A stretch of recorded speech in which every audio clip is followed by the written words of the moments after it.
Mark சுவிசேஷம் 3ஆம் அதிகாரம் 1 முதல் 5 வசனத்தில் ஒரு அற்புதமான சுவிசேஷ செய்தி இருக்கிறது. ஆண்டவர் இந்த உலகத்தில் வந்து ஊழியம் செய்த நாட்களில் பிரதானமாக செய்த அற்புதங்கள் 35 அற்புதங்கள் பிரதானமாக செய்தது. அதிலே ஒரு அற்புதம் இந்த சோம்பின கையை உடைய மனுஷனுக்கு ஆண்டவர் சுகம் கொடுத்தது. அதை குறித்து தான் இந்த மார்க் 3ஆம் அதிகாரத்தில் 1 முதல் 5 வசனத்தை நம்ம பார்க்குறோம். அந்த அற்புதத்தை குறித்து இந்த நாளிலே தியானம் பண்ண கர்த்தர் நமக்கு உதவி செய்வாராக. இப்போ மார்க் 3ஆம் அதிகாரம் 2, 3, 4 அந்த வசனத்தை வாசிக்கும்படி கேட்டுக்கொள்கிறேன். அவர் ஓய்வு நாளில் அவனை சொஸ்தமாக்கினால் அவர் பேரில் குற்றம் சாட்டலாம் என்று அவர் மேல் நோக்கமாயிருந்தார்கள். அப்பொழுது அவர் சூம்பின கையுடைய மனுஷனை நோக்கி, எழுந்து நடுவே நில் என்று சொல்லி அவர்களை பார்த்து, ஓய்வு நாட்களில் நன்மை செய்வதோ தீமை செய்வதோ, ஜீவனை காப்பதோ அழிப்பதோ எது நியாயம் என்றார். அதற்கு அவர்கள் பேசாமல் இருந்தார்கள். அவர்களுடைய இருதய கடினத்தின் நிமித்தம் அவர் விசனப்பட்டு கோபத்துடனே சுற்றிலும் இருந்தவர்களை பார்த்து அந்த மனுஷனை நோக்கி, உன் கையை நீட்டு என்றார். அவன் நீட்டினான். அவன் கை மறுகையை போல சொஸ்தமாயிற்று. இந்த நிகழ்ச்சி கப்பர்நகூம் ஜெபாலயத்தில் நடைபெற்ற ஒரு நிகழ்ச்சி. கப்பர்நகூம் பட்டணத்தில் ஆண்டவர் இயேசு அநேக அற்புதங்களை செய்திருக்கிறார். அதில் ஒரு அற்புதம் இந்த கப்பர்நகூம் ஜெபாலயத்தில் நடைபெற்றதை குறித்து நம்ம இங்கே பார்க்குறோம். ஆண்டவராகிய இயேசு கிறிஸ்து ஒரு விஷயம் ஜெபாலயத்தில் இருந்தார்.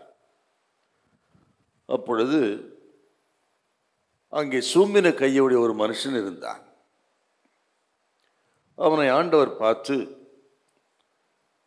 எழுந்து நில் என்று சொல்ல எழுந்து நின்றான். உன் கையை நீட்டு என்று சொன்னார். அவன் நீட்டினான். அப்பொழுது அவனுடைய அந்த சூம்பி போன கை மறு கையை போல சொஸ்தமாய் மாறிவிட்டது என்று அந்த அற்புதத்தை ஆண்டவர் அந்த ஜெபாலயத்திலே செய்தார்கள். இந்த அற்புத நிகழ்ச்சியிலிருந்து நமக்கு தேவையான சில அற்புதமான சத்தியங்கள் இந்த நாளை தியானிக்க கர்த்தர் நமக்கு உதவி செய்வாராக. இந்த மனிதனுடைய இந்த பலகீனத்துக்கு காரணம் எதனால் இவனுடைய இந்த கை சும்பி போய்விட்டது என்று நமக்கு தெரியாது. ஒருவேளை வியாதியாக இருக்கலாம், விபத்தாக இருக்கலாம், அல்லது பிறவிலே கூட இப்படி சும்பு போன கையோடைய மனுஷனாக இவன் பிறந்திருக்கலாம். எதுவாக இருந்தாலும் இவன் சூம்பின கையுடைய மனுஷனாக அவன் ஜெபாலயத்திலே இருந்தான். நாம் கவனிக்க வேண்டிய விஷயம், இந்த பலகீனத்தின் மத்தியிலும் இவன் ஜெபாலயத்தில் இருந்தான். முதல் வசனத்தை வாசிங்க பார்க்கலாம். முதல் வசனம். மறுபடியும் அவர் ஜெப ஆலயத்தில் பிரவேசித்தார். அங்கே சூம்பின கையுடைய ஒரு மனுஷன் இருந்தான். இத்தனை பலகீனத்தின் மத்தியிலே இந்த மனுஷன் ஜெபாலயத்தில் இருந்தான் என்பது ஆச்சரியமான ஒரு விஷயம். இந்த ஜெபாலயத்திலே அநேகர் இருந்தார்கள். ஆனால் ஆண்டவராகிய இயேசு கிறிஸ்து இந்த பலகீனப்பட்ட இந்த ஒரு மனுஷனை அவர் கண்டார் என்றால், தேவையுள்ள ஒரு மனிதனை பார்க்கிற கண்கள் ஆண்டவரின் கண்கள். அவர்கள் தேவை என்ன, அவர்கள் எப்படி இருக்கிறார்கள் என்று வெறுமையாயிருக்கிறவர்கள், குறைவுள்ளவர்கள், தேவையுள்ளவர்கள், இப்படிப்பட்டவர்களை பார்க்கக்கூடிய கண்கள் ஆண்டவரின் கண்கள் என்று இதை தியானிக்கும் பொழுது எவ்வளோ ஆச்சரியமா இருக்குது பாரு. மனுஷன் பொதுவாக அவன் பகட்டான மனிதர்களை, பெருமையுள்ள மனிதர்களை, வசதி வாய்ப்புள்ள மனிதர்களைத்தான் மனிதனுடைய கண்கள் நோக்கி பார்க்கும். ஆனால் ஆண்டவரை பாருங்கள், தேவையுள்ள மனிதன், பலகீனமான மனுஷன், அப்படிப்பட்டவளைத்தான் பார்க்கக்கூடிய கண்கள் ஆண்டவர் கண்கள்னா, நமது ஆண்டவர் இயேசு எத்தனை அற்புதமான இரக்கமுள்ள மனதுருக்கமுள்ள தெய்வம் பாருங்க. அதை நினைக்கும் பொழுதே மகிழ்ச்சியா இருக்குது நமக்கு. வேதாகமத்தில் பல இடத்துல நம்ம பார்க்குறோம். லூக்கா சுவிசேஷம் 5ஆம் அதிகாரம் 3-4 வருஷத்தை பார்த்தீங்கன்னா, அவர் ஜனங்களுக்கு போதகம் பண்ணுகிறார். போதகம் பண்ணி முடித்த உடனே சீமோனை பார்த்து, உன் படகை ஆழத்துக்கு தள்ளி கொண்டு போ, வலைகளை போடு அப்படி சொன்னாருங்க. என்றால் முழுதும் பிரயாசப்பட்டு ஒன்றும் அகப்படாமல் வெறுமையாயிருந்த சீமோனின் படகை ஆண்டவர் கண்கள் கண்டது. ஆகவேதான் ஜனங்களுக்கு போதகம் பண்ணிடலாம், அவர் இருதயம், அவர் கண்கள் முழுவதும் வெறுமையாயிருந்த சீமோன் படகின் மேல் இருந்ததுன்னா, வெறுமையாய் இருக்கிறவர்களை பார்க்கிறவர் ஆண்டவர் இயேசு. ஹல்லேலூயா. மட்டுமல்ல, நீங்கள் வேதம் முழுதும் சத்தியத்தை நீங்க பார்க்கலாங்க. இதே போல ஒரு ஜெபாலயத்தில் 18 வருஷம் கூனியாயிருந்த ஒரு ஸ்திரியம் இருந்தாள். லூக்கா 13ஆம் அதிகாரத்தை அது பார்க்கிறோம். 11-12 வருஷத்துல அவளும் ஜெபாலயத்திருந்தால் எவ்வளவு நிமிரக்கூடாத கூனியாயிருந்தாள். அவளை ஆண்டவர் கண்டார். வாசிக்கலாமா? லூக்கா 13:11-12 வாசிங்களேன். அப்பொழுது 18 வருஷமாய் பலவீனப்படுத்தும் ஆவியை கொண்ட ஒரு ஸ்திரீ அங்கே இருந்தாள். அவள் எவ்வளவும் நிமிரக்கூடாத கூனியா இருந்தாள். இயேசு அவளை கண்டு தம்மிடத்தில் அழைத்து ஸ்திரீயே, உன் பலவீனத்தினின்று விடுதலையாக்கப்பட்டாய் என்று சொல்லி அவளுக்கு சுகம் கொடுத்தார். ஜெபாலயத்தில் எத்தனை பேர் இருந்தாலும் இவ்வளவும் நிமிரக்கூடாத கூனியாயிருந்த ஒரு பலகீனப்பட்ட ஒரு ஸ்திரீ, 18 வருஷமாய் சாத்தான் கட்டி வைத்திருந்த, சாத்தானால் கட்டப்பட்ட ஒரு ஸ்திரீ, அந்த ஸ்திரியை கர்த்தருடைய கண்கள் கண்டது. பார்த்தீங்களா? மட்டுமல்ல, யோவான் 5ஆம் அதிகாரத்தை வாசித்து பாருங்க. அங்கே பெதஸ்தா குளத்தண்டையில் ஏராளமான வியாதியத்தில் காத்து கிடந்தார்கள். எப்பொழுது தண்ணீர் கலங்கும், முதலில் இறங்குகிறவன் எப்பேற்பட்ட வியாதியஸ்தனாதான் சுகம் பெறுவான் என்ற ஒரு நம்பிக்கை இருந்ததினால அந்த குளத்தின் தண்ணீர் எப்பொழுது கலங்கும் என்று அநேகர் அந்த பெதஸ்தா மண்டபத்தில் காத்து கிடந்தார்கள். அவர்களில் 38 வருஷமா வியாதியாய் கிடந்த சப்பானியா இருந்த ஒரு மனுஷனை இயேசு கண்டு அவனுக்கு சுகம் கொடுத்தான்னு பார்க்கிறோம். யோவான் சுவிசேஷம் 5:6 வாசிக்க பார்க்கலாம். படுத்திருந்த அவனை இயேசு கண்டு அவன் வெகு காலமாய் வியாதியஸ்தன் என்று அறிந்து அவனை நோக்கி, சொஸ்தமாக வேண்டும் என்று விரும்புகிறாயா என்று கேட்டார். பாத்தீங்களா? வெகு காலமாய் அவன் வியாதியஸ்தன் என்று ஆண்டவர் கண்டார். இப்படி 18 வருஷம் 38 வருஷம் என்று பலகீனப்பட்டவர்களை கர்த்தர் பார்த்தாருங்க. அதுதான் ஆண்டவருடைய கண்கள். இன்றைக்கு நான் விசுவாசிக்கிறேன், இந்த கூட்டத்துக்கு வந்திருக்கிற உங்களை பார்த்து கர்த்தர் சொல்லுகிறார், நமது ஆண்டவர் யாருன்னு கேட்டீங்கன்னா, வெறுமையாய் இருக்கிறவர்களை பார்க்கிறவர் இயேசு, பலகீனமாய் இருக்கிறவர்களை பார்க்கிறவர் இயேசு, தேவையுள்ளவர்களை பார்க்கிறவர் இயேசு. அவர்கள் கண்ணீரோடும் அழுகையோடு இருக்கிறதை மனிதர்கள் மறந்தாலும் பார்க்க மறந்தாலும் அவர்களை பார்த்து விசாரித்து சுகம் கொடுத்து ஆதரித்து சமாதானத்தை கொடுக்கிற தெய்வம் ஆண்டவர் இயேசு. அல்லேலூயா. இதை கேட்கிற உங்களுக்கும் அதை கர்த்தர் சொல்லுகிறார். ஒருவேளை வெறுமையா வந்திருக்கலாம், நீங்க பலகீனத்தோடு வந்திருக்கலாம், வெளியே சொல்ல முடியாத பிரச்சனையோடு வந்திருக்கலாம்.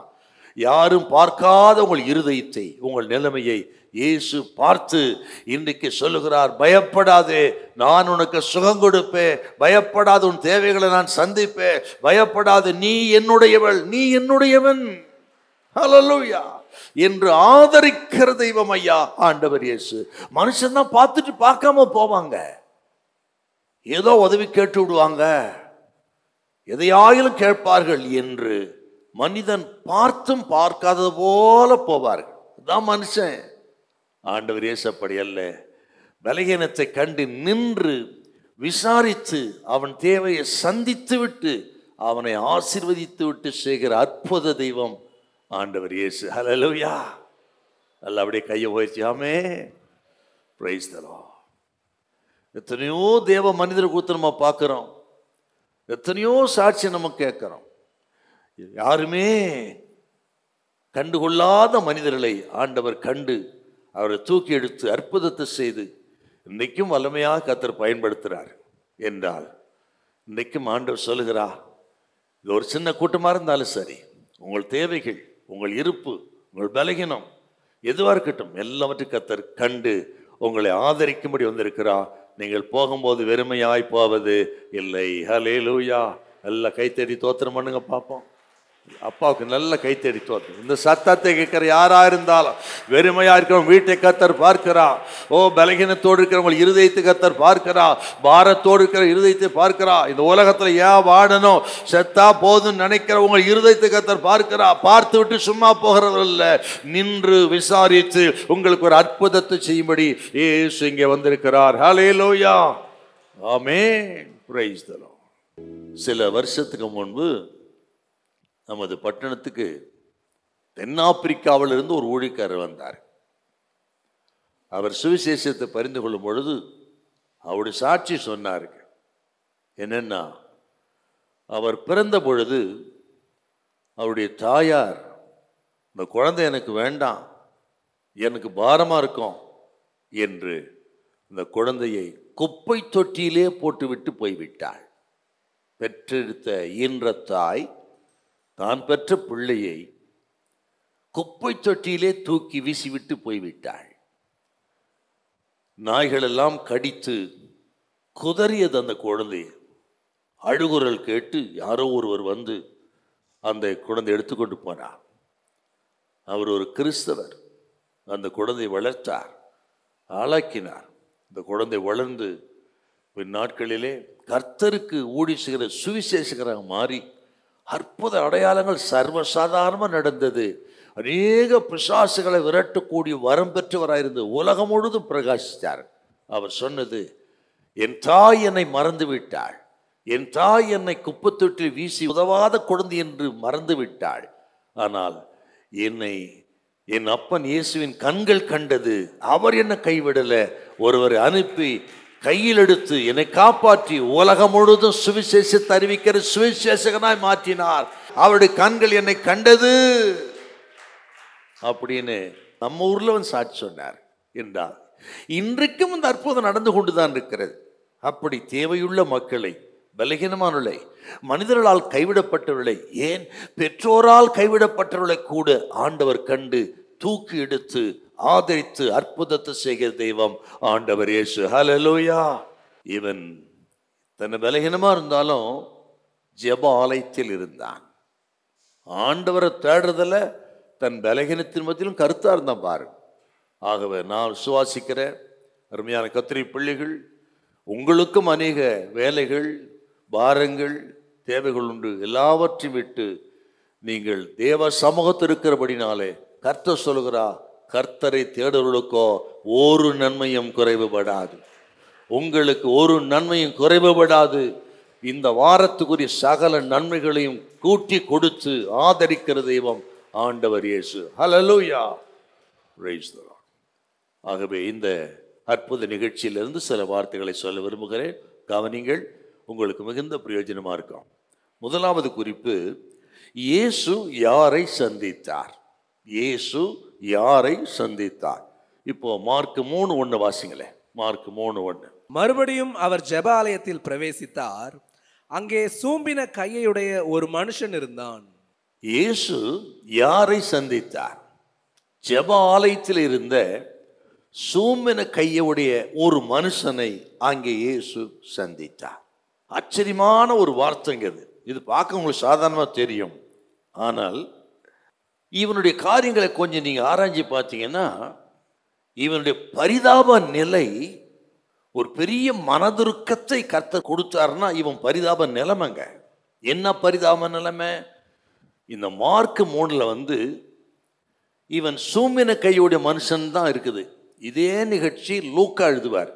லூக்கா எழுதும்போது பாருங்க, அவன் வலது கை சூம்பி போயிருந்தது அப்படின்னு எழுதுவாரு. வாசிக்கலாமா? லூக்கா 6:6. லூக்கா 6:6. வேறொரு ஓய்வு நாளிலே அவர் ஜெப ஆலயத்தில் பிரவேசித்து உபதேசித்தார்.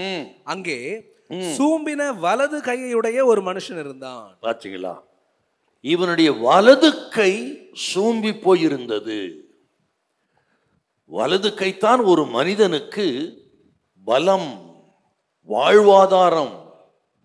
அப்படி வாழ்வாதாரமாக பலமாயிருந்த அந்த வலது கையே சூம்பி போயிருந்தது என்று சொன்னால், இந்த மனிதனுடைய பரிதாப நிலைமையை நம்ம இதற்கு மேல சொல்லணும் அவசியம் இல்லை. நம்ம ஊர்ல நம்ம பார்க்கிறோம், வலது கை சூம்பி போனவர்கள் நடுத்தெருக்களிலே பிச்சை எடுக்கிறார்கள். ஏன்? வாழ்வாதாரமே அந்த வலது கைத்தான். தொழில் செய்வதற்கு, வேலை செய்வதற்கு, வருமானம் ஈட்டுவதற்கு, எல்லாவற்றையும் செய்வதற்கு வலது கையே பிரதானம். அந்த வலது கையை ஒரு மனுஷன் இழந்து விட்டால், சூம்பி போயிருந்தால், அந்த மனுஷனோட அடுத்த நிலைமை அவன் பிச்சை எடுக்கிறவனா இருக்கிறான் என்றால், இந்த மனுஷனுடைய வலது கை சூம்பி போயிருந்தால் இவனுடைய பரிதாப நிலைமை ரொம்ப பயங்கரங்க. இப்படி நீங்கள் ஆவிக்குற நிலைமையில யோசிச்சு பார்த்தீங்கன்னா, வலது கை என்பது தேவனிடத்திலிருந்து பெற்றுக்கொள்கிற கை. தேவனிடத்திலிருந்து ஆசீர்வாதங்களை பெற்றுக்கொள்கிற அந்த கையே முடங்கி போய் சூம்பி போயிருந்தால், அந்த மனிதனுடைய பொருளாதார நிலைமையாகட்டும், ஆவிக்கு நிலைமையாகட்டும் எத்தனை பரிதாபமா இருக்குங்க. ஆண்டவரே என்று துதிக்கிற கை அல்லவா, ஆண்டவரே எனக்கு தாரும் என்று ஜெபிக்கிற கை அல்லவா, ஆண்டவருக்காக எதையாக செய்யணும் கொடுக்கணும் என்று சொல்லி நீட்டப்படுகிற கையல்லவா, அந்த கை சூம்பி போயிருந்தால் அவன் ஆவிக்குரிய ஆசீர்வாதத்தையும் பெற முடியாது, உலக ஆசீர்வாதத்தையும் பெற முடியாது. என்றால் ஆவிக்குரிய பூமிக்குரிய சகல நிலைகளிலும் தரித்திரப்பட்ட ஒரு மனிதன், ஆவிக்குரிய காரியங்களிலும் உலக காரியங்களும் தரித்தப்பட்ட ஒரு மனுஷன் என்றால் எத்தனை பரிதாபம் பாருங்க. ஆண்டவரே தாரும் என்று கேட்கக்கூடிய அந்த வலது கையே சும்மி போயிருக்கிறத அவனை ஆண்டவர் கண்டார். கவனிக்கணுங்க நல்லா. இது நான் வாசித்த பொழுது, அதே ஜெபாலயத்தில் இப்படி எடுத்தின்படி கை சூம்பி போகாமல் இருந்தாலும் மனதளவிலே சூம்பி போனவர்கள் இருந்திருப்பார்கள், இருதயத்தில் சூம்பி போனவர்கள் இருந்திருப்பார்கள். இப்படி சோர்ந்து போனவர்கள், நம்பிக்கையற்றவர்கள், இதற்கு மேல் என்னால் ஒன்றுமே செய்ய முடியாது என்று கடைசி நிலைமைக்கு வந்தவர்கள் இவர்கள் தாங்க. ஆவிக்கிற நிலைமை இருதயத்திலே அவர் சூம்பி போனவர்கள். அவர்கள் நிலைமையும் பரிதாபம் தாங்க, ஆனால் வெளியே தெரியாது. அப்படி அந்த ஜெபாலயத்தில் அப்படிப்பட்டவர்களும் இருந்திருப்பார்கள். இதை கேட்கிற தெய்வ பிள்ளைகளே, அநேக சந்தர்ப்பங்களிலே நமது வாழ்க்கை அப்படி இருக்கிறது. எதுவுமே செய்ய முடியறதில்ல, ஆர்வம் இல்லை, எதை செய்யாத வாய்க்கிறது இல்லை. ஒரு காலகட்டத்தில் சோர்ந்து போய் இது என்ன வாழ்க்கை, ஏன் நாம் வாழணும் நிலைமைக்கு வந்துடுமே. அவர்கள் தான் இருதயத்திலே சும்மினவர்கள். அவர்களை ஆண்டு சும்மா விடுறதில்லைங்க. அவர்களை கண்டு அவர்களை பலப்படுத்தி தூக்கி நிறுத்தி கனம் பண்ணி உயர்த்துகிற தெய்வம் ஆண்டவர் இயேசு. ஹல்லேலூயா. எல்லாம் அப்படியே கையை உயர்த்தி ஹல்லேலூயா, ஆமென், ஸ்தோத்திரம். இதே அதிகாரத்தில் இன்னொரு விதத்தில் சூம்பி போன இருதய முடிவு இருந்தாங்க பாருங்க. இப்போ 3:2 வாசிங்களேன். 3:2. அவர் ஓய்வு நாளில் அவனை சொஸ்தமாக்கினால் அவர் பேரில் குற்றம் சாட்டலாம் என்று அவர் மேல் நோக்கமாயிருந்தார்கள். இவர்களும் இருதயத்திலே சூம்பி போனவர்கள் தான். இரட்சகர் வந்திருக்கிறார், அற்புத மூர்த்தி வந்திருக்கிறார், கருணாமூர்த்தி வந்திருக்கிறார், கருணை கடல் வந்திருக்கிறார், எதிரே அவர் இருக்கிறார். அவரை இன்னார் என்று அறியாமல் அவரை எதிர்க்கிற அந்த கூட்டம் அவர்களும் இருதயத்திலே சூம்பி போனவர்கள் தான். ஆகவே இந்த மாலை நேரத்தில் எப்படிப்பட்ட மனிதர்களாக இருந்தாலும் சரி, அவர்களை சந்தித்து ஆற்றி தேற்றுகிறவர் ஆண்டவர் இயேசு மட்டுமல்ல, பலகீனத்தில் அவரது பலனை பூரமாய் விளங்க பண்ணுகிறவர் இயேசு, சத்துவம் இல்லாதவனுக்கு சத்துவத்தை பெருக பண்ணுகிறவர் இயேசு, பலகீனப்பட்டவர்களை பலப்படுத்துகிறவர் இயேசு. இந்த மாநிலத்தை கர்த்தர் சொல்கிற, இருதயத்தில் நீங்கள் சோர்ந்து போய் வந்திருக்கலாம், பலகீனப்பட்டு வந்திருக்கலாம், இதற்கு மேல் வாழ்ந்து என்ன பிரயோஜனம் ஒரு நிலைமை கூட வந்திருக்கலாம். கர்த்தர் சொல்லுகிறார், ஆண்டவர் சொல்லுகிற வார்த்தையை சொல்லுகிற, பயப்படாதிருங்கள், உங்களை ஆண்டவர் பார்க்கிறார், தூக்கி எடுப்பார், உங்கள் சூழ்நிலையை தலைகளாய் மாற்றுவார், உங்கள் காரியங்கள் ஜெயமாயிருக்கும். இயேசு கிறிஸ்துவின் நாமத்தில் கர்த்தர் சொல்ற வார்த்தை சொல்லு, உங்கள் காரியங்கள் ஜெயமாயிருக்கும். ஹல்லேலூயா. இந்த மனிதன் ஜெபாலயத்தில் இருந்தான்னா எப்படி அங்க அமர்ந்திருப்பான்னு நினைக்கிறீங்க நீங்க? வலதுகை சூம்பி போனதினால் ஜெபாலயத்தில் இவன் வெட்கத்தோடு அமர்ந்திருந்தான், அவமானத்தோடு அமர்ந்திருந்தான், தலை குனிந்தவனாக இருந்திருக்கிறான், தோல்வி அடைந்தவனாய், நம்பிக்கையற்றவனாய். மட்டுமல்ல, ஐயோ அவர்களைப் போல் நான் இல்லையே, மற்றவர்களைப் போல நான் இல்லையே, என் வாழ்க்கை இல்லையே என்று மனதளவில் சோர்ந்து போய் வெட்கத்தோடு இங்க உட்கார்ந்திருந்தாங்க. அவனை தாங்க ஆண்டவர் பார்த்தார், அவனைத்தான் ஆண்டவரின் கண்கள் கண்டது. நான் சொல்லுகிறேன், கர்த்தர் சொல்லுகிறான், ஒருவேளை சில காரியத்தை நிமித்தம் அல்ல வெளியே சொல்ல முடியாத வேதனை நிமித்தம் வெட்கத்தோடு வந்திருக்கலாம், அவமானத்தோடு வந்திருக்கலாம், நிந்தையோடு வந்திருக்கலாம், வெளியே சொல்ல முடியாத பிரச்சனையோடு கூட வந்திருக்கலாம், தலை குனிந்திருக்கலாம். ஒருவேளை பிள்ளைகளினால என் குடும்பம் தலை குனிந்து நடக்கிறது, பிள்ளைகளால் தலை காட்ட முடியல என்று வந்திருக்கலாம். கடன் பிரச்சனைனால யார் முகத்தில் முழிக்க கூடாதபடிக்கு தலை குனிந்த நிலைமையில வந்திருக்கலாம். கர்த்தர் உங்களை பார்த்து சொல்கிறார், உங்கள் தலையை நிமிர்ந்து நடக்க பண்ண கர்த்தர் வல்லவராய் இருக்கிறார். உங்கள் தோல்வியை ஜெயமாய் மாற்றுவார். உங்கள் வெட்கத்துக்கு பதிலாக 2 மடங்கு பலன் கொடுப்பார். நீங்கள் தளர்ந்து போகாதிருந்தால் ஏற்ற காலத்தில் அறுவடை செய்ய கர்த்தர் உதவி செய்வார். என் ஜனங்கள் ஒருபோது வெட்கப்பட்டு போவதில்லை. இதை பார்க்கிற கேட்கிற உங்களை பார்த்து கர்த்தர் சொல்றார், நீங்கள் வெட்கப்பட்டு போக கர்த்தர் விட மாட்டார். எல்லாம் கை தட்டப்பாக நன்றி சேர்த்துங்க பார்ப்போம். எல்லாம் வசனத்தை ரிசீவ் பண்ணுங்க, அப்படியே விசுவாசத்தோடு கேளுங்க, கர்த்தர் அற்புதத்தை செய்வார். நீங்கள் வெட்கப்பட்டு போக கர்த்தர் உங்களை விட மாட்டார். Thank you Jesus. Hallelujah. இப்படிப்பட்டவர்கள் சமுதாயத்தில் இருக்கிறார்கள், திருச்சபைகளிலும் இருக்கிறார்கள். ஆலயத்தில் இருந்தாலும் மனதளவில் பாதிக்கப்பட்டு கண்ணீரோடு இருக்கிறார். அவர்களைப் போல் என் வாழ்க்கை இல்லை, அவர்களைப் போல் என்னால் வாழ முடியவில்லை என்று கண்ணீரோடு இருக்கிறவர்கள். ஒருவேளை நீங்க அப்படி இருக்கலாம், பயப்படாதீங்க, ஆண்டவர்களை மாற்ற வல்லவராயிருக்கிறார். ஹல்லேலூயா, பிரைஸ் தி லார்ட். போன வாரத்தில் ஒரு பிரதர் ஆராதனை முடிந்து ஜெபிக்க வந்தாருங்க. அவர் இந்த பகுதி உள்ளவர் தான். பாஸ்டர், எவ்வளோ நான் பிரயாசப்பட்டேன், ஒன்றும் நடக்கல பாஸ்டர், என் முயற்சிகள் ஒன்றும் வாய்க்கல, எனக்கு வெளிநாட்டு வேலைக்கு போவதற்கு எவ்வளோ முயற்சி செய்த, இன்னைக்கும் ஒரு வெளிச்சம் எனக்கு தெரியல, வேலை இல்லை, வருமானம் இல்லை, குடும்பத்தில் பிரச்சனை, இப்படி தொடர்ந்து வியாதி குடும்பத்தில், என்ன செய்யுதுன்னே தெரியல பாஸ்டர் என்று அவர் வெட்கத்தை விட்டு அழுதாருங்க. சகோதரன் தன் மனைவியோடு வந்திருந்தார். நான் சொன்னேன், பயப்படாதீங்க, ஜெபம் பண்ணுவோம், ஆண்டவரால் ஆகாத காரியம் ஒன்றுமில்லை, ஆண்டவரால் எல்லாம் கூடும் வருத, கர்த்தர் செய்வார். அதை அவர் கண்ணீரை கண்டு நான் உள்ளம் உடைந்தேன். அத்தனை பேருக்கு முன்னாடி அழுதா இருப்பாரு. அந்த ஜெபித்த ஜெபத்தை கர்த்தர் கேட்டார். இந்த வாரம் வந்தாருங்க, இன்னைக்கு வந்தார். ஆராதனை முடிந்து அவ்வளோ சந்தோஷம் பாஸ்டர், ஜெபித்து விட்டு போனேன், உடனே எனக்கு விசா கிடைத்து விட்டது, நல்ல வேலை கிடைத்திருக்கிறது, நான் இந்த வாரத்தில் நான் துபாய்க்கு போறேன்னாரு. ஹல்லேலூயா.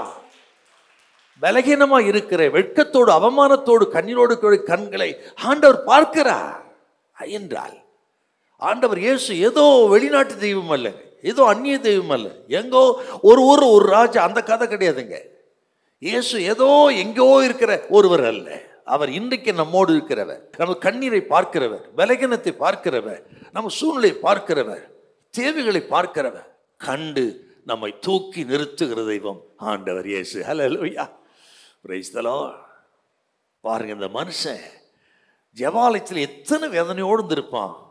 அவன் வேதனை இருதயத்தை பார்த்த ஆண்டவர் அவனை கண்டார். மனுஷனோ முகத்தை பார்க்கிறான், கர்த்தரோ இருதயத்தை பார்க்கிறார். உங்கள் இருதயத்தையும் கர்த்தர் பார்க்கிறார். ஹல்லேலூயா, பிரைஸ் தி லார்ட். ஆண்டவர் இவனை பார்த்து எழுந்து நில் அப்படின்னு சொல்லி அவனுக்கு சுகம் கொடுத்தாராம். இது ஏன் அழுத்தமாக சொல்றேன்னு கேட்டிங்கன்னா, அவனை உட்கார்ந்த நிலைமையிலேயே அவனுக்கு ஆண்டவர் சுகம் கொடுத்திருக்கலாம். இருக்கிற இடத்துல அவர் நினைத்தால் யாருக்கு எப்பொழுது எதையும் செய்ய வல்லவர். அவர் சமீபத்துக்கு மாத்திரமல்ல, தூரத்துக்கும் தேவனாய் இருக்கிறார். அவர் வார்த்தைக்கு வல்லமை உண்டு. வார்த்தை வசனத்தை அனுப்பி குணமாக்குகிற தெய்வம். எப்பேற்பட்ட மனுஷன் வசனத்தை அனுப்பி வார்த்தையால் குணமாக்குறவர். ஒரு வார்த்தை சொல்லும், என் வேலைக்காரன் பிழைப்பான்னு 100க்கு அதிபதி சொன்ன பொழுது அந்த இடத்திலிருந்து வேலைக்காரன் சுகம் கொடுக்க வல்லவராகிய தெய்வம் உட்கார்ந்த நிலைமையிலே அவன் சுகம் கொடுத்திருக்கிறாங்க. ஆனால் இயேசு அவனை நிற்க சொல்லி அவன் நின்ற பொழுது அவன் கைகளை நீட்ட சொன்னார், நீட்டினான், சுகம் பெற்றான். என்றால் ஆண்டவர் நம்மை ஆசீர்வதிப்பதற்கு என்ன செய்யணும்னா, இருக்கிற இடத்தை விட்டு எழும்பணுங்க. இது ரொம்ப முக்கியம் நமக்கு. அவர் நினைத்தால் இருக்கிற இடத்துல சுகம் கொடுக்க முடியும். ஆனால் தேவன் எதை விரும்புகிறாருன்னா, இருக்கிற இடத்தை விட்டு முதல்ல எழும்பணும். நம்ம தேவனுக்கு பிரியமில்லாத இடம், தேவனை வேதனைப்படுத்தின இடம், பாவம் நிறைந்த இடம், துக்கம் துயரம் நிறைந்த இடம், சாபத்துக்கான இடம், கர்த்தர் பிரியப்படாத இடம், ஆகாத நட்பு, ஆகாத சகவாசம், இப்படி ஆண்டவருக்கு பிரியமில்லாத இடத்துல இருக்கிறவர்கள் எழுந்து நிற்கணுங்க, எழும்ப வேண்டும். அது ஆண்டோட விருப்பம். ஃபார் எக்ஸாம்பிள் சொல்றேன் பாருங்க. நீங்கள் மார்க்கு சுவிசேஷம் 8ஆம் அதிகாரம் 22, 23 கொஞ்சம் வாசிங்களேன். பின்பு அவர் பெத்சாய்தா ஊருக்கு வந்தார். அப்பொழுது ஒரு குருடனை அவரிடத்தில் கொண்டு வந்து அவனை தொடும்படி அவரை வேண்டிக் கொண்டார்கள். அவர் குருடனுடைய கையை பிடித்து அவனை கிராமத்துக்கு வெளியே அழைத்து கொண்டு போய் அவன் கண்களில் உமிழ்ந்து அவன் மேல் கைகளை வைத்து எதையாகிலும் காண்கிறாயா என்று கேட்டார். அந்த மனிதனை அவன் இருந்த இடத்தை விட்டு வெளியே கொண்டு போய் தான் அவனுக்கு சுகம் கொடுத்தாரு. ஏன்னா இருக்கிற இடத்தை விட்டு வெளியே வரணும் என்கிற ஒரு சத்தியம் அங்கே இருக்கிறது. மட்டுமல்ல, இன்னொரு பகுதி பாருங்க. மார்க்கு சுவிசேஷம் 10ஆம் அதிகாரம் 50வது வசனம். மார்க்கு 10:50. உடனே அவன் தன் மேல் வஸ்திரத்தை எரிந்துவிட்டு எழுந்து இயேசுவினிடத்தில் வந்தான். தன்னுடைய குருட்டு வஸ்திரத்தை தூக்கி வீசிவிட்டு இருக்கிற இடத்தை விட்டு, அவன் பிச்சை எடுத்து கொண்டிருந்த பர்திமை குருடன் இருக்கிற இடத்தை விட்டு அவன் எழுந்து இயேசுவிடத்தில் வந்தான், சுகம் பெற்றான். எல்லாம் ஆவிக்குரிய சத்தியங்கள். ஆகவே தான் லூக்கா 15ஆம் அதிகாரத்தில் இளையகுமாரனுடைய ஸ்டேட்மெண்ட் அற்புதமான ஒரு ஸ்டேட்மெண்ட்டுங்க. அவன் பன்றி தொழுத்துக்கு முன்பாக இருந்து, நான் எழுந்து என் தகப்பனிடத்துக்கு போவே, தகப்பனே, பரத்துக்கு விரோதமாக உமக்கு முன்பாக பாவம் செய்த முதுகுமான்னு சொல்லப்படுக்கும் பாத்திரம் அல்ல, ஒரு கூலிக்கால் ஒருவனாக வைத்துக் கொள்ளும் என்று சொல்வேன் என்று எழுந்து புறப்பட்டான். அங்கே தான் அவனை தகப்பன் வரவேற்று பழைய நிலைமை கொண்டு போய் வைத்தார். என்றால் கர்த்தருக்கு பிரியமில்லாத இடம், விரும்பாத இடம், அவர்களை விட்டு தேவ ஜனம் எழும்பணுங்க. ஆகவே அப்படி எழும்பி வருகிறவர்களை கர்த்தர் கைவிடுகிறதே இல்லை. ஹல்லேலூயா. எல்லாபடி கையை உயர்த்தாமே. ஹல்லேலூயா, ஸ்தோத்திரம். இன்றைக்கு நான் விசுவாசிக்கிறேன், ஆண்டவர் அப்படிப்பட்ட இடத்திலிருந்து உங்களை கர்த்தர் வெளியே கொண்டு வந்து உங்களுக்கு நல்ல சுகத்தை கொடுப்பார், அற்புதத்தை செய்வார், ஆதரித்து நடத்துவார், சமாதானத்தை அருளுவார். கர்த்தர் உங்களை கைவிட மாட்டார். இந்த நாள் ஒரு அற்புதத்தின் நாளாய் மாறும். ஹல்லேலூயா, ஹல்லேலூயா. ஆண்டவர் அவனை எழுந்து நிற்க சொன்னார்னா என்ன அர்த்தம் கேட்டீங்கன்னா, இனிமேலும் உன் வாழ்க்கை பழைய வாழ்க்கை போல் இருக்கிறது இல்லை, உன்னை நான் மாற்ற விரும்புகிறேன். வலது கை சும்பி போய் பரிதாப நிலத்தில் அவமானத்துக்குள்ள வெட்கத்துக்குள்ள இருக்கிற உன் வாழ்க்கை நான் மாற்ற விரும்புகிறேன். உன் பழைய வாழ்க்கையை மாற்ற வருகிறேன். சோத்திரம். இனி புதிய வாழ்க்கையை நோக்கி, புதிய திட்டத்தை நோக்கி, புதிய எதிர்காலத்தை நோக்கி நீ புறப்பட போகிறா. நீ எழுந்து நில். அதுதாங்க கர்த்தருடைய ஸ்டேட்மெண்ட். என்றால் ஆண்டவர் தமது ஜனத்தை மேல் இருக்கிற அக்கறை ஆச்சரியமானதுங்க. நான் உன்னை மாற்ற விரும்புகிறேன், எதிர்காலத்தை மாற்ற விரும்புகிறேன், புதிய வாழ்க்கையை நான் கொடுக்க விரும்புகிறேன். நீ எழுந்து நில். இந்த மாலை கூட்டத்திலே கர்த்தர் சொல்ற வார்த்தை, இங்க இருக்க அத்தனை பேர் கர்த்தர் சொல்ற வார்த்தை விசுவாசிக்கணும். உங்கள் வாழ்க்கையை, எதிர்காலத்தை கர்த்தர் மாற்ற விரும்புகிறார். ஹல்லேலூயா. புதிய வாழ்க்கையை கொடுக்க விரும்புகிறார். ஹல்லேலூயா. ஸ்தோத்திரம். நீங்கள் முன்பு இருந்தது போல இருக்கிறதில்லை. ஸ்தோத்திரம். இனி உங்களுக்கு நல்ல எதிர்காலத்தை கொடுத்து கனமன கர்த்தர் விரும்புகிறார். ஹல்லேலூயா. Praise the Lord. உன் கையை நீட்டு என்று சொல்ல மறு கையை போல் ஆயிற்று என்று சொன்ன வாழ்க்கை மாறிவிட்டது. சொன்னபடி செய்கிறவர் இயேசு. இந்த நாளிலே கர்த்தர் சொல்கிறார் என்றால் விசுவாசிக்கும் பொழுது அவர் சொன்னபடியே நடக்கும். அற்புதம் நடக்கும். வாழ்க்கை மாறும். ஸ்தோத்திரம். உங்கள் இதுவரை உங்களுக்கு கண்டவர்கள் இனி ஆச்சரியமாய் பார்ப்பார்கள். அப்படி ஒரு புதிய வாழ்க்கையை கர்த்தர் நாளிலே துவங்குகிறார். பெற்றுக்கொள்வோம். ஹல்லேலூயா. Praise the Lord. ஓ, அவனை எழுந்து நிற்க வைச்சார்னா எத்தனை ஆச்சரியமான காரியங்கள் இருக்கு பாருங்க. இதுவரை கூனி குறுகு போய் உட்கார்ந்து இருக்கிறவங்களை ஆண்டவர் எழுந்து நிமிர்ந்து நடக்க பண்ணுவார். ஹல்லேலூயா. நாம் அறிவிக்கிற இயேசு ஏதோ கதையில் சொல்லப்பட்ட கதாபுருஷன் அல்ல. கவிதையில் வர்ணிக்கப்பட்ட ஏதோ நாம் காணாத ஒரு அற்புத கதாபாத்திரம் அல்ல. இன்றைக்கும் நம்மோடு கூடவே இருந்து நமது தேவைகளை சந்தித்து ஆதரிக்கிற நம்மோடு கூடவே இருக்கிற அற்புத தெய்வம் ஆண்டவர் இயேசு. ஹல்லேலூயா. ஆமென். இன்றைக்கு நடந்த அற்புதத்தை சொல்றேன் உங்களுக்கு. நமது ஆராதனை முடிந்த உடனே அநேகர் ஜெபத்துக்கு வர்றாங்கப்போ. அதில் ஒரு குடும்பம் வந்தாங்க. அவங்களுக்கு என்ன பிரச்சனைனா, அவர் நல்லா படிச்சிருக்காங்க. அந்த பிரதரு அவன் மனைவியும் நல்லா படிச்சிருக்காங்க. 2 பேருக்கும் வேலை கிடையாதுங்க. அந்த பிரதர் பெங்களூரில் ஒரு ஐடி கம்பெனியில் ஒர்க் பண்ணார்.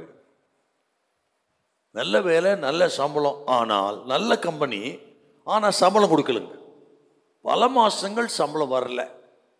எப்படி வாழ முடியும்? மனைவிக்கும் வேலை கிடையாதுங்க. 2 குழந்தை.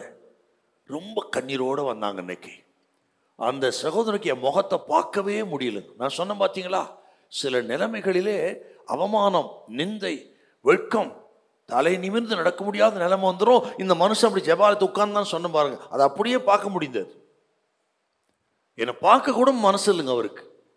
அந்த அளவுக்கு நிலைமை அவருக்கு கஷ்டம். தலையை சாய்த்து கொண்டு தான் இடத்துல பேசினார். பல மாதம் சம்பளம் இல்லை பாஸ்டர், நல்ல கம்பெனி தான், இவ்வளோ படிச்சிருக்கிற ஐடி கம்பெனி. எனக்கு ஆச்சரியமா இருந்தது. நான் சொன்னேன், பயப்படாதீங்க பிரதர், ஜெபிப்போம்.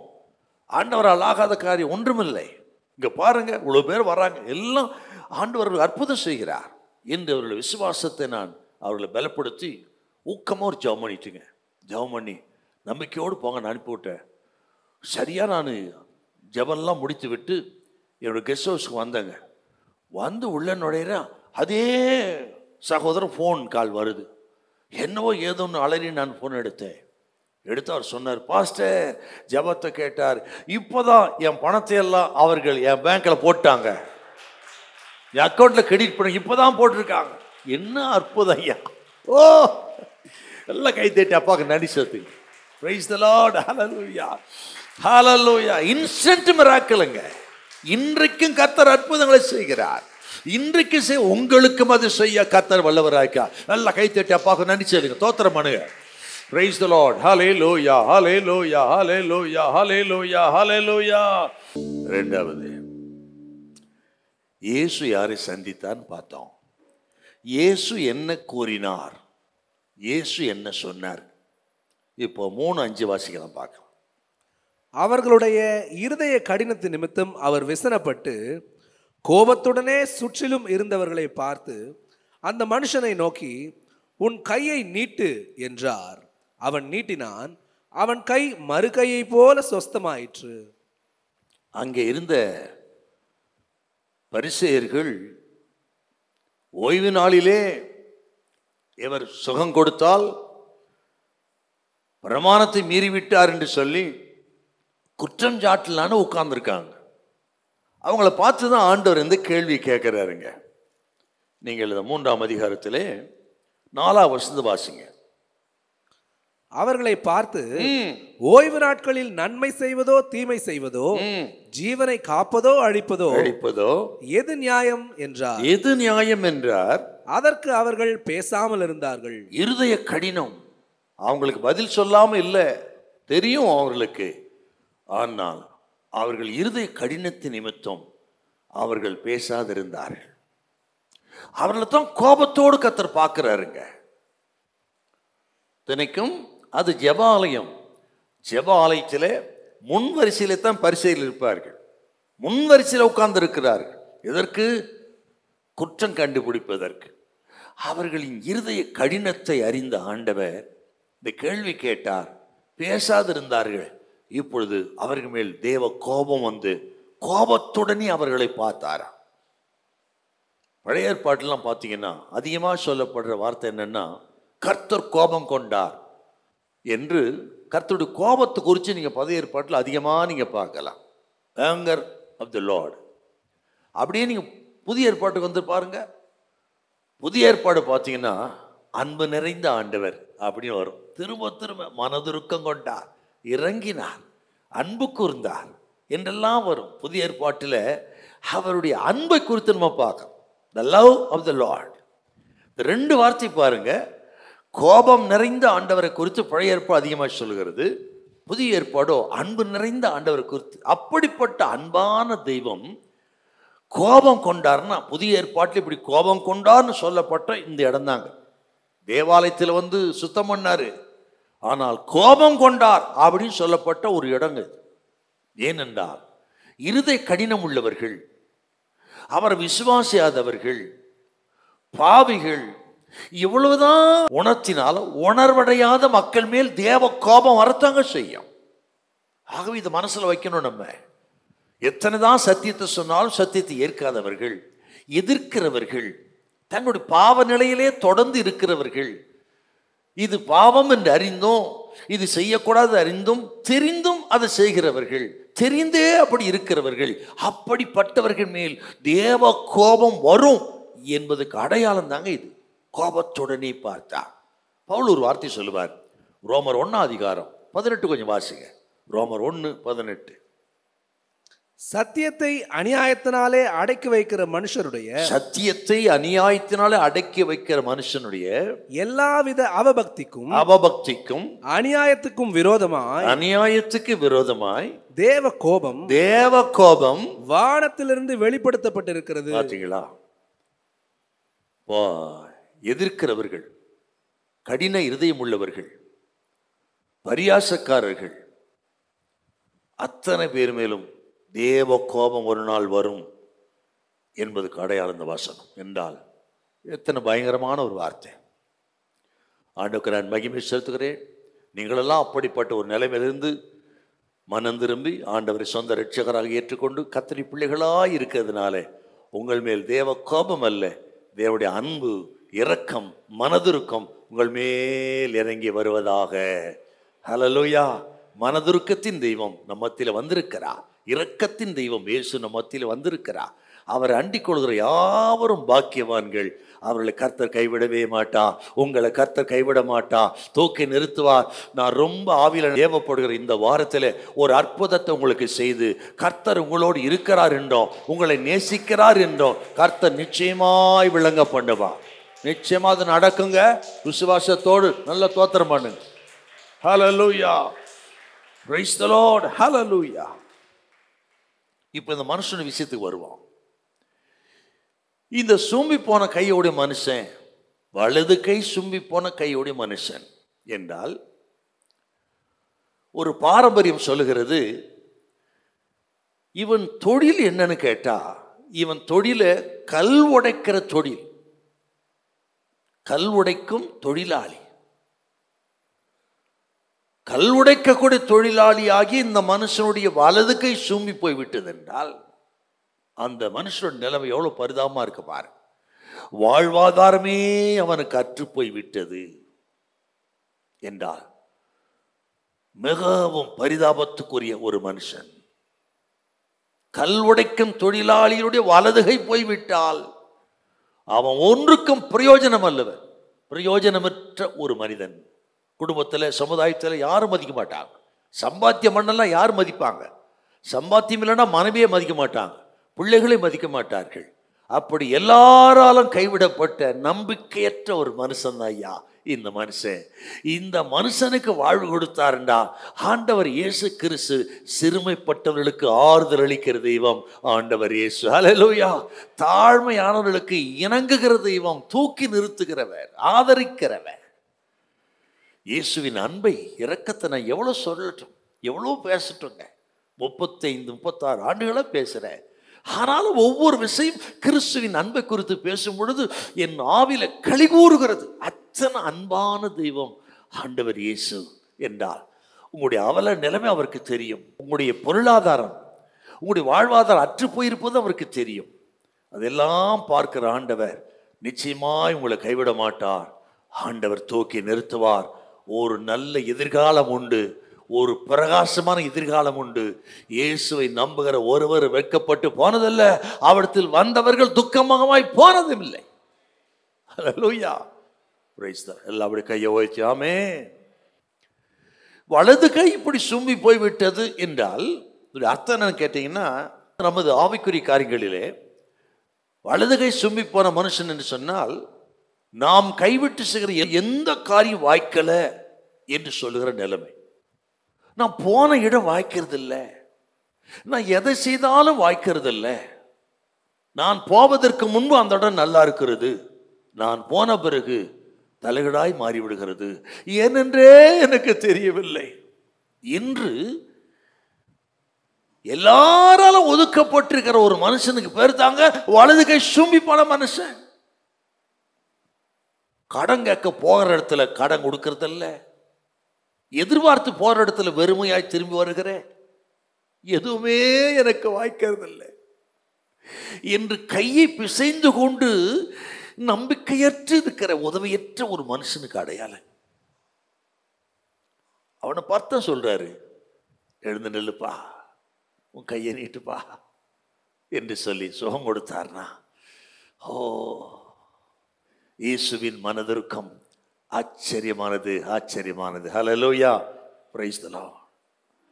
சில நேரத்தில் அநேக இடத்துல சொல்றத கேள்விப்பட்டிருக்கிறேன். எனக்கு படிப்பு இருக்கிறது பாஸ்டர், திறமை இருக்கிறது, அனுபவம் இருக்கிறது, எல்லாம் இருக்கிறது, ஆனால் ஒன்றும் வாய்க்கிறது இல்லை. எவ்வளோ நான் படிச்சிருக்கிறேன், என் படிப்புக்கு ஏற்ற வேலை கிடைக்க. அவர் தாங்க சூமின கையோட மனுஷன். ஒருவேளை இன்னைக்கு சில அப்படி நினைக்கலாம், ஓ எனக்கு எல்லாம் இருந்து ஒன்றும் வாய்க்கல, வெறுமையாக வந்திருக்கிறேன் என்றால் கர்த்தர் உங்களை வெறுமை அனுப்ப மாட்டார். நீங்கள் போகும் பொழுது திருப்தி உள்ளவர்களாய் போக கர்த்தர் உதவி செய்வார். Hallelujah, hallelujah. Praise the Lord. இப்போ ஆண்டவர் சொல்றாருங்க, இப்போ 5வது வசனம் வாசிங்களா. அப்படி இது சுவிசேஷம் சொல்றோம், ஆனால் சுவிசேஷத்தில் எவ்வளவு அற்புதம் இருக்கு பாருங்க. இப்போ 5வது வசனம். அவர்களுடைய இருதய கடினத்து நிமித்தம் அவர் விசனப்பட்டு கோபத்துடனே சுற்றிலும் இருந்தவர்களை பார்த்து அந்த மனுஷனை நோக்கி உன் கையை நீட்டு என்றார். அவன் நீட்டினான். இது ஒரு ஆச்சரியமான வார்த்தைங்க. கையை நீட்டு. அவன் வலது கையை சூம்பி போயிருக்குதுங்க. சூம்பி போன ஒரு மனுஷன் கையை பார்த்து நீட்டுனா யாருங்க நீட்டுவாங்க இல்லைங்களா? என்ன சொல்லுவாங்க, ஐயா உங்களுக்கு தெரியாதா, என் கையை சூம்பி போயிருக்கு, நான் எப்படிங்க நீட்ட முடியும் என்று தான் சொல்லுவார்கள். இல்லை, என் சூழ்நிலை தெரியாதா அவருக்கு, என் பலகீனம் அவருக்கு தெரியாதா, தெரிந்தும் இப்படி கையை நீட்டுன்னு சொல்றாரு, எல்லாரும் முன்பும் என்னை வெட்கப்படுத்தவா என்று கேட்பார்கள், அல்லது தயங்குவார்கள், அவிசுவாசப்படுவார்கள்.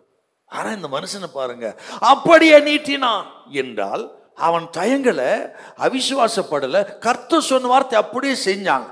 அப்படி செய்ய அவன் கையை நீட்ட முயற்சி செய்த பொழுதுதான் அவன் கை மறுக்கையை போல சொஸ்தமாகி விட்டது. ஹல்லேலூயா.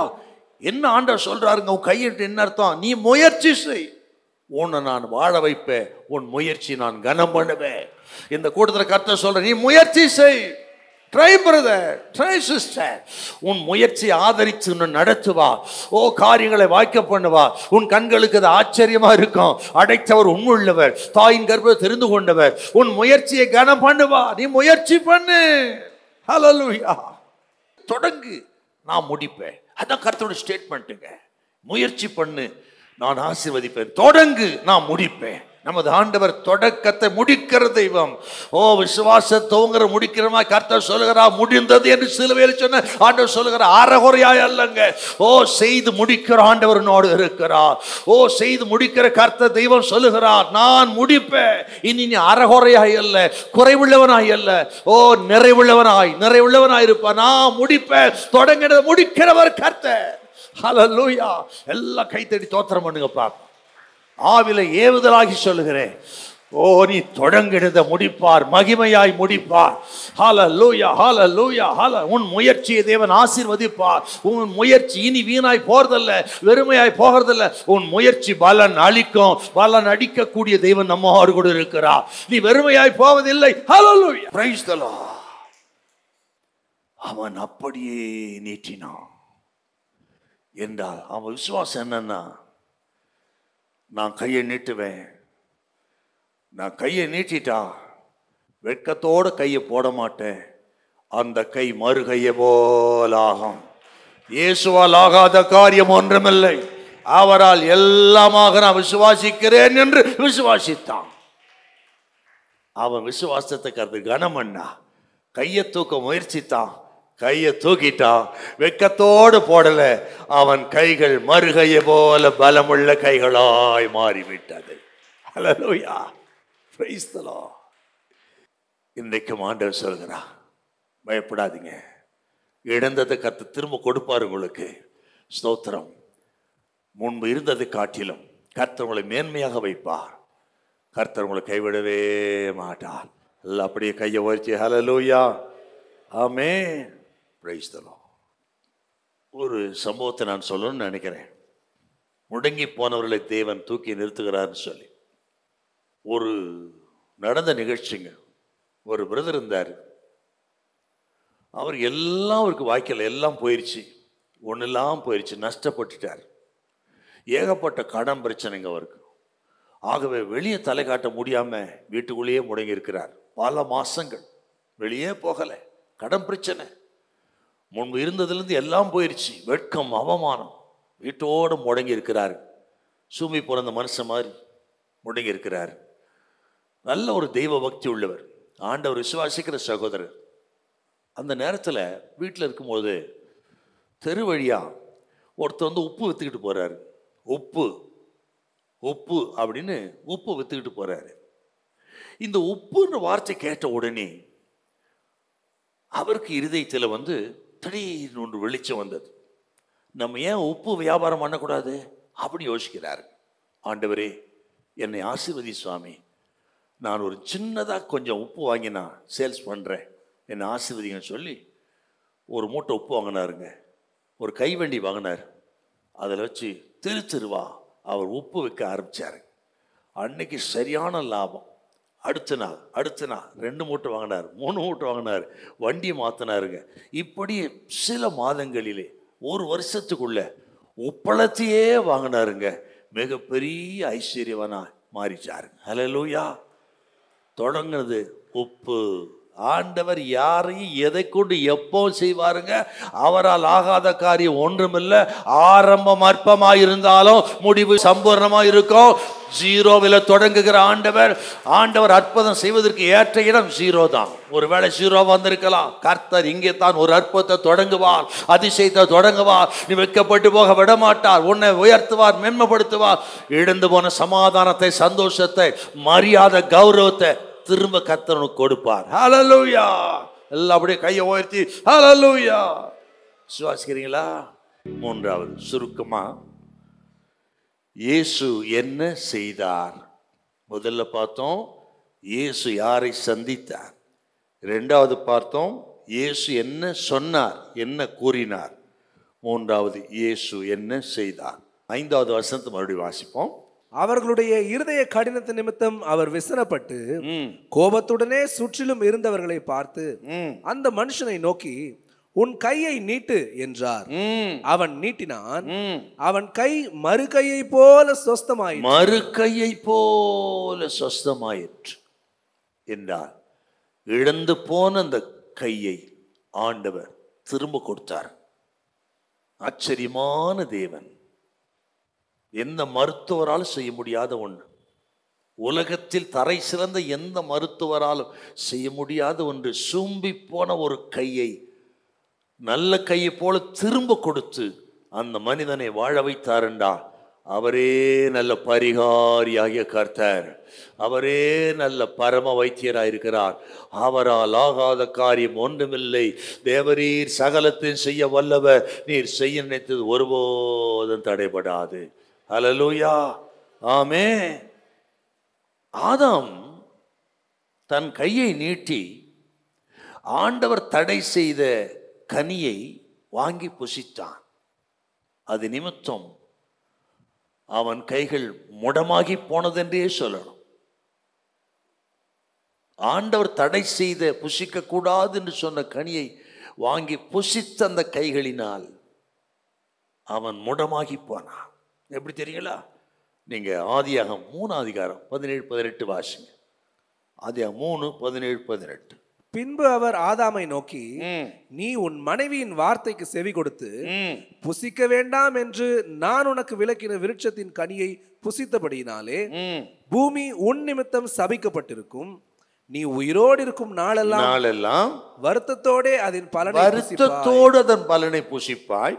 அது உனக்கு முள்ளும் குறுக்கும் முளைப்பிக்கும். இனி பூமி முள்ளும் குறுக்கும் முளைப்பிக்கும். வெளியின் பயிர் வகைகளை புசிப்பாய். வெளியின் பயிர்களை புசிப்பாய்.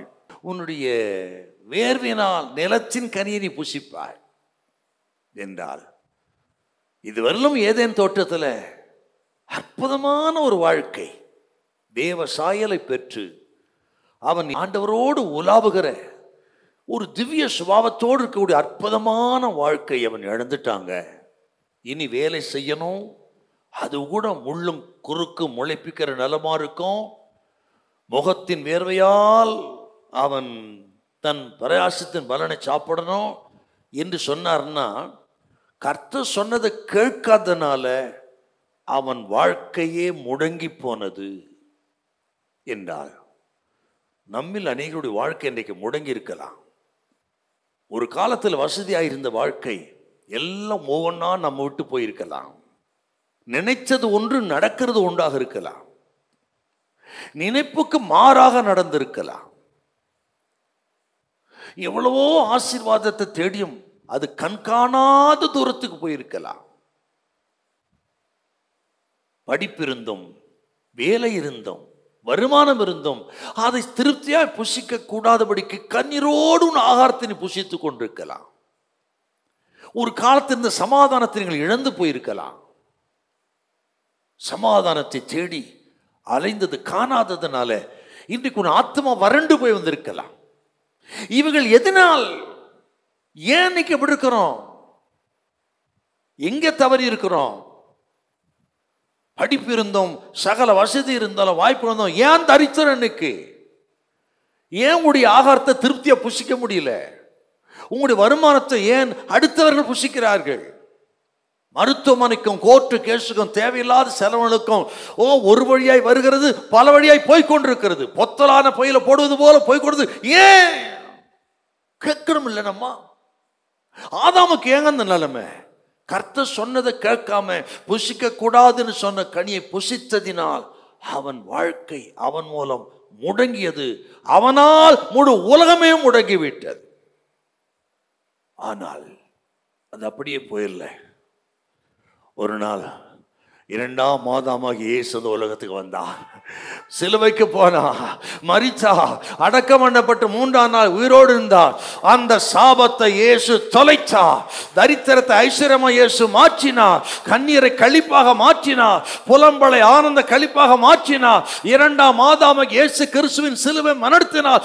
இழந்த எல்லாவற்றையும் திரும்ப கொடுத்து நம்ம ஐஸ்வர்ய சம்மன்களாய் கர்த்தர் மாற்றி இருக்கிறார். அந்த இயேசு இன்றைக்கு சொல்ற, அவரை நம்புங்கள், விசுவாசிங்க, சார்ந்து கொள்ளுங்கள், உங்களுக்கு அதே காரியத்தை செய்வார். மரத்தில் தூக்கப்பட்ட எவனும் சபிக்க எழுதினபடி இயேசு நமக்காக சாபமானார். எல்லா சாபத்தையும் தொலைக்கிற இயேசு இங்க வந்திருக்கிறார். பரம்பரை சாபம், நீங்கள் செய்த பாவத்தில் வந்த சாபம், அடுத்தவர்கிட்ட சாபத்தை வந்த எல்லா சாபத்தை தொலைக்கிற ஆண்டவர் வந்திருக்கிறார். இன்று முதல் எல்லா சாபம், இனி சாபம் இராது. இயேசுவை விசுவாசிக்கிற ஒவ்வொரு கர்த்தர் சொல்கிற, இனி உன் வாழ்க்கையில சாபம் இராது. சாபத்துக்கு முடிவை உண்டு பண்ணிவிட்டார் கர்த்தர். உன் தரித்திரத்துக்கு முடிவு உண்டு பண்ணி விட்டா கர்த்தர். ஓ ஹல்லேலூயா. நாம் ஐஸ்வர்யம் வாங்கும்படி இயேசு தரித்திரரானாரே. 2 கொரிந்தியர் 8:9 படி இன்று முதல் தரித்திரத்தை கர்த்தர் முடிவுக்கு கொண்டு வருகிறார். உன்னை ஐஸ்வர்யவானாக மாற்றுகிறார். பயப்படாதே, பயப்படாதே, பயப்படாதே. உனக்காக சிலுவையில் மரித்தவர் இயேசு, உனக்காக ரத்தம் சிந்தினவர் இயேசு, உனக்காகவே ஆண்டவர் உயிரோடு இருந்தார். உயிர்த்தெழுந்த ஆண்டவர் சொல்கிறார், ஓ ஆதாமின் சாபத்தை எல்லாம் தொலைத்தவர் உன் சாபத்தை தொலைக்கும்படி வந்திருக்கிறார். உன் பாவத்தை தொலைக்கும்படியாக வந்திருக்கிறார். மறுபடியும் தூக்கி நிறுத்தும்படி வந்திருக்கிறார். உனக்கும் வாழ்வு உண்டு, உனக்கும் எதிர்காலம் உண்டு, உனக்கு நல்ல பிரகாசமான எதிர்காலம் உண்டு. பயப்பட இந்த கூட்டத்தை கர்த்தர் சொல்கிறார், எந்த மனுஷனும் பிரகாசிப்பிக்கிற மெய்யான வழியாக இயேசு உங்க குடும்பத்தை, வாழ்க்கையை, ஓ எல்லாவற்றையும் பிரகாசம் அடைய பண்ண இயேசு வந்திருக்கிறார். எல்லாம் கைத்தடி தோத்திரம் பண்ணுங்க பாப்போம். ஹல்லேலூயா. அந்த சூமினகையுடைய மனுஷனுடைய வாழ்க்கையை மாற்றினவர் நம்ம வாழ்க்கையை மாற்றுவார். ஓ ஹல்லேலூயா. அவரை விசுவாசிக்கிற நம்புகிற யாரும் வெட்கப்பட்டு போக விட மாட்டார். அவன் ஜெபாலயத்துக்கு வரும் பொழுது வெட்கத்தோடு வந்தான், அவமானத்தோடு வந்தான். சூமினு போன கையுடைய மனுஷனா வந்தான். ஜெப ஆலயத்தில் அமர்ந்திருக்கும் பொழுதும் அவமானத்தோடு நிந்தையோடு, அடுத்தொரு போல என் வாழ்க்கை இல்லையே, அவளை போல சமாதானம் இல்லை, அவளை போல எனக்கு வாழ்வாதாரம் இல்லை என்று தலை குனிந்தவனாய் இருந்தான். போகும்பொழுது தலை நிமிர்ந்தவனாய் போனான். அவன் புலம்பலை இயேசு ஆனந்த களிப்பாக மாற பண்ணினார் என்றார். உங்கள் புலம்பலை மாற்றுவார், உங்கள் முறுமுறுப்பை ஒழிய பண்ணுவார். ஓ இப்பொழுது இருக்கிறது போல இருக்கிறது இல்லை. ஹல்லேலூயா. நீங்கள் அநேகருக்கு கொடுக்கிறவர்களால், அநேகரை வாழ வைக்கிறவர்களால், அநேகர் சமாதானத்தை சொல்லுகிறவர்களால், ஓ சமாதானம் பண்ணுகிற மக்களாய் கர்த்தர் உங்களை மாற்றுவார். அவர் உங்களுக்குள்ளே இருக்கிறார். Price the Lord. சமாதானம் இல்ல மனுஷனாக வாலிபனாக பல வருஷம் வாழ்ந்தவனா, விஷ பாட்டிலோடு கூட சூட்கேஸை வைத்துக்கொண்டு வாலிப நாட்களிலே காலேஜில் படிக்கும்போது 3 வருஷம் விஷ பாட்டிலோடு வாழ்ந்தவையா. சமாதானம் இல்லை, இது சாப்பிட்டு சாகணும்னு இருந்தேன். அப்படிப்பட்ட என்னை என் அப்பன் இயேசு சந்தித்தார். என்னை சந்தித்து என்னை ரட்சித்தார். என்னுடைய வியாதிக்கு பரிபூர்ண சுகத்தை கொடுத்தார். மனுஷனாக்கினார், ஊழியக்காரனாக்கினார். இன்னைக்கு 4 பேருக்கு சமாதானத்தை அறிவிக்கிற மனிதனாய் என்னை மாற்றினார் என்றார். இது இயேசுவால் மட்டும்தான் முடியும். சமாதான பிரபு இயேசுவால் மட்டும்தான் நடக்கும். சோத்திரம். நானே முடங்கி போன மனுஷனா இருந்தேன், முடமாகி போன மனுஷனா இருந்தேன் ஐயா. நானு எல்லாவற்றையும் இழந்து 11 நாள்ல செத்துருவேன் டாக்டர் சொன்ன சர்டிபிகேட்டோடு வாழ்ந்தவன். என் வாழ்க்கை முடங்கி போயிருந்தது, ஆதரவற்று இருந்தது. என் வாழ்க்கை எனக்கே பிரியமில்லை. அப்படிப்பட்ட இடங்களைத்தான் இயேசு என்னை சந்தித்தார், சுகம் கொடுத்தார், வாழ்வு கொடுத்தார். முடமாகி இருந்த என்னை ஆண்டவர் இன்னைக்கு மான்களைப் போல துள்ளும்படி செய்தார்னா இயேசு மட்டும்தான் அதை செய்ய முடியும். அதை உங்களுக்கும் கர்த்தர் செய்வார். இந்த சத்த கேத்தர் எல்லாருக்கும் கர்த்தரதை செய்வார். அவரால் ஆகாத காரியம் ஒன்றுமில்லை. ஹல்லேலூயா, ஹல்லேலூயா. பரிசுத்தமுள்ள நல்ல பிதாவே உமக்கு நன்றி செலுத்துகிறோம். இந்த நாளிலும் சூமனே கையோடைய ஒரு மனுஷனுக்கு அற்புத சுகத்தை கொடுத்த நிகழ்ச்சி நாங்க சுவிசேஷத்துல தியானிக்க கேட்ட சுவாமி, இங்க வந்திருக்க அத்தனை பேருக்காக ஜெபிக்கிறேன். வாழ்க்கை முடங்கி போய், வேலை முடங்கி போய், ஆரோக்கியம் முடங்கி போய், எல்லாவற்றையும் அந்த மனுஷனை போல ஒருவேளை வந்திருந்தா இன்றைக்கு அவர்களுக்கு நீ நல்ல சுகத்தை கொடுப்பதற்காக ஸ்தோத்திரம், வாழ்வழிப்பதற்காக ஸ்தோத்திரம். இங்க இருக்கிற மட்டுமல்ல, இந்த சத்தத்தை எல்லாருக்காக ஜெபிக்கிறேன்.